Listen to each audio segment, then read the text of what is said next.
போன எபிசோடுல ராகவையா தன்னோட தங்கச்சி சுசிலாமாவ ஏன் ஒதுக்கி வச்சாருங்கிற உண்மையை தெரிஞ்சுக்கிட்ட அவனி ரொம்பவே வருத்தப்படுறா. சத்யநாராயணா சுசிலாமாவோட காதல் திருமணத்தினாலதான் அவனியோட தாத்தா படுக்கையில விழுறாரு. அந்த வேதனைனாலதான் ராகவையா தன்னோட தங்கச்சியை விட்டு நிரந்தரமா பிரிஞ்சிருப்பாரு. இந்த கதையை கேட்ட அவனிக்கு தன்னோட தந்தையோட கஷ்டம் புரியுது. சுரேஷ் அந்த சூழ்நிலைய மாத்த அடுத்த நாள் அவனிய வயலுக்கு கூட்டிட்டு போறேன்னு சொல்றான். அப்படியே அந்த நாளும் முடியுது. அடுத்த நாள் காலையில சேவல் கூவுற சத்தத்தை கேட்டு அவனி திடுக்கிட்டு எந்திரிக்கிறான். அமெரிக்கால ஏசி அறையில அமைதியா தூங்குன அவனுக்கு இந்த சத்தங்கள் எல்லாம் கொஞ்சம் எரிச்சலா இருக்கு.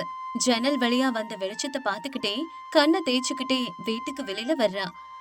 அங்க சுசிலாமா கோலம் போட்டுட்டு இருக்காங்க. அத்த, அதுக்குள்ள எழுந்துட்டீங்களா? மணி என்ன ஆகுது? என்ன பண்றீங்க? மணி 6மா. கிராமத்துல சூரியன் வர்றதுக்கு முன்னாடியே எந்திரிச்சு வேலைகளை தொடங்கிடுவோம். உனக்கு நேத்து தூக்கம் நல்லா வந்துச்சா? இல்லத்த, இந்த சேவல் சத்தம் என்ன ரொம்ப எரிச்சல் படுத்திருச்சு. இங்க இந்த சத்தம் அதிகமா இருக்குல்ல, சத்தம் கேட்டா எனக்கு தூக்கமே வராதத்த. உடனே கண்ணு முழிச்சிருவேன். அப்ப அங்க சுரேஷ் வந்து இப்படி சொல்றான். ஓஹோ, மேடம்க்கு இங்க தூக்கம் வரலையா? சேவல் கூவுறத சத்தம்னு சொல்ல மாட்டாங்க அவனி, அத இயற்கை அலாரம்னு சொல்வாங்க. இங்க கிராமத்துல இருக்க பறவைங்க கூட உன்ன போல லேட்டா இருந்திருக்காது. மாமா, தயவு செஞ்சு காலையிலே ஆரம்பிக்காத. எனக்கு ஏற்கனவே ரொம்ப தலைவலியா இருக்கு. இங்க காஃபி கிடைக்குமா இல்ல ஸ்டார்பக்ஸ் தான் போணுமா? ஸ்டார்பக்ஸா? இங்க ஸ்டார் என் அம்மா தான். அம்மா, நம்ம அமெரிக்கா மேடம்க்கு ஒரு கிளாஸ் நிறைய சூடான பால் கொடு. எங்க வீட்டு பசுவோட பாலை குடிச்சிட்டேன்னா அமெரிக்கா பால் பவுடரோட டேஸ்டே மறந்து போயிடுவேன். அந்த அளவுக்கு சூப்பரா இருக்கும். அப்ப ஜானகம்மா வந்து இப்படி சொல்றாங்க. சுரேஷ், அவனுக்கு பால் பிடிக்காதுப்பா. அவளுக்கு பிளாக் காஃபி தான் பிடிக்கும். பிளாக் காஃபியா? அப்படின்னா பால் இல்லாத அந்த தண்ணியா? ச்சே, அந்த கசப்பு தண்ணி எப்படித்தான் குடிக்கிறாங்களோ. இதோ பாரு, எங்க ஊர் பாலை குடிச்சு பாரு, உன் முகத்துல க்ளோ கூடிரும். தெரியுமா? ட்ரை பண்ணி பாரு. எனக்கு க்ளோவும் வேணாம், ஒண்ணு வேணாம். பால் எனக்கு செட் ஆகாது மாமா. சரி சரி, அண்ணி சொன்னது போல நான் காஃபி போட்டு தர்றேன். அவனி, உனக்காக நான் ஃபில்டர் காஃபி போடுறேன். நீ போய் முகம் கழுவிட்டு வா. அதுக்கப்புறம் எல்லாரும் காலை உணவு சாப்பிட தயாரானாங்க. டேபிள் மேல இருந்த இட்லி சட்னி எல்லாம் அவனுக்கு பசிய தூண்டுச்சு. அப்ப சுரேஷ் இப்படி சொல்றான். என்ன அவனி அப்படி பாக்குற? இது இட்லின்னு சொல்வாங்க. உங்க ஊரு டோனட்ஸ் மாதிரி தான் இருக்கும். ஆனா இது ஆரோக்கியமானது. என் அம்மா அரைச்ச சுத்தமான அரிசி மாவால செஞ்சது. சாப்பிட்டு பாரு. அமெரிக்கால நீ இதெல்லாம் சாப்பிட்டுருக்கவே முடியாது. மாமா, அமெரிக்காவை பத்தி பேசலனா உனக்கு சாப்பாடே இறங்காதா? எனக்கு இட்லி பத்தி நல்லா தெரியும். அப்பாவுக்கு இது ரொம்ப பிடிக்கும். வீட்ல கூட இது அடிக்கடி சாப்பிடுவாரு. அப்புறம் நீ ஏன் சாப்பிட மாட்டேங்கிற? நானும் சாப்பிடுவேன். ஆனா அந்த சட்னி ஏதோ காரமா இருக்கும் போல. இல்லம்மா அவனி, உனக்காக காரம் கம்மியா தான் போட்டிருக்கேன். ஜானகி, ராகவையா என்னதான் அமெரிக்கால செட்டில் ஆயிட்டாலும் நம்மளோட கிராமத்து நினைவுகள் அவன் மறக்கவே இல்லல்ல. ராகவையா தன்னோட மகளையும் நம்ம கலாச்சாரத்துல பாக்கணும்னு தான் ஆசைப்பட்டிருப்பான். ஆமா அண்ணா, அவ எங்க வளர்ந்தாலும் வீட்ல எல்லாம் தமிழ்ல தான் நாங்க பேசுவோம். ஆனா இந்த கிராமத்து கஷ்டங்களை தான் அவ பார்த்ததில்ல.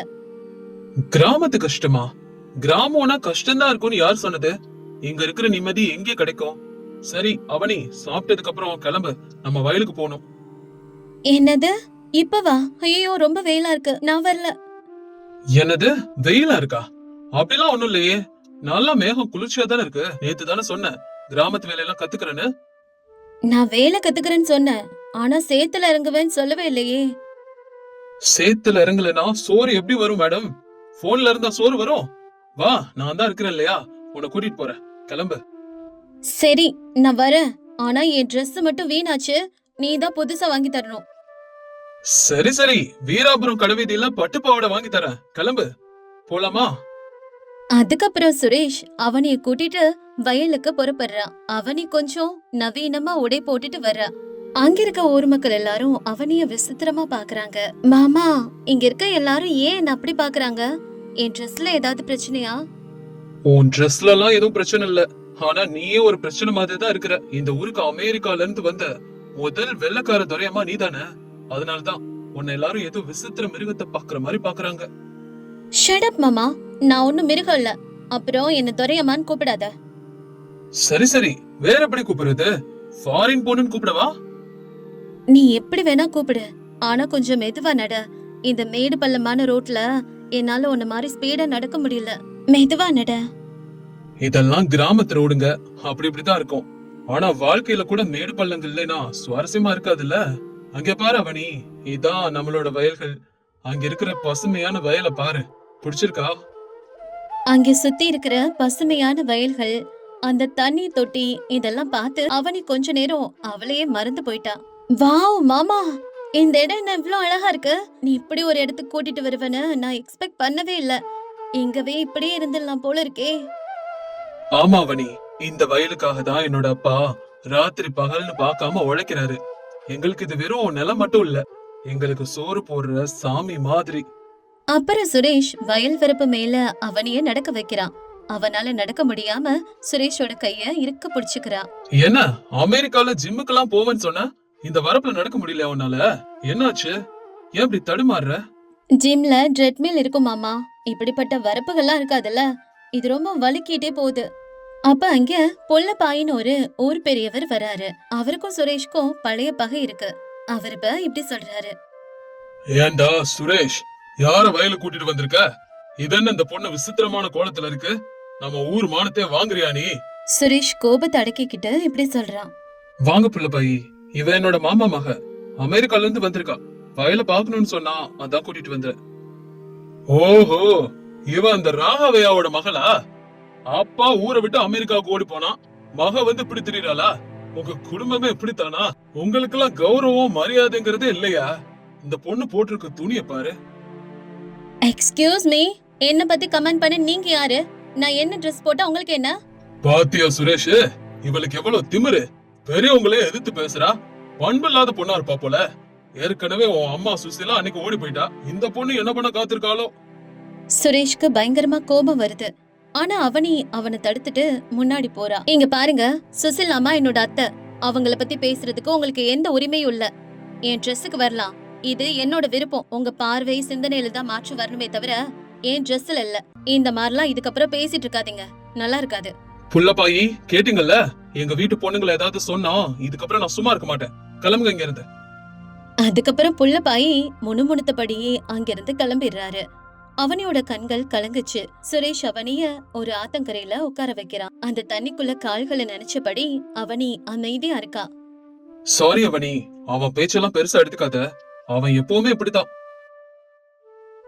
இல்ல மாமா, அவன் என்ன பத்தி சொன்னதை நினைச்சு நான் வருத்தப்படல. அத்தையும் அப்பாவையும் பத்தி அப்படி சொன்னதுதான் பிடிக்கல. அப்பா ஏன் இந்த ஊரை விட்டு போனார்னு நேத்து தான் தெரிஞ்சது. அது அப்பாவோட தப்பு இல்லையே, அது அவரோட சூழ்நிலை. ஆமா அவனி, ஆனா ஊர்க்காரங்க பலர் கடந்த காலத்தை மறக்க மாட்டாங்க. அவங்களுக்கு தேவையே மத்தவங்கள குறை சொல்றதுதான். ஆனா உனக்கு தெரியுமா அவனி, நீ அவனுக்கு பதில் சொன்னது எனக்கு ரொம்ப பிடிச்சிருந்துச்சு. நீ வெறும் ஃபாரின் பொண்ணு மட்டும் இல்ல, ராகையா மாமாவோட மகள்னு நிரூபிச்சுட்ட. ரொம்ப தைரியமா பேசின அவனி. I like it. அப்படியா? தேங்க்ஸ் மாமா.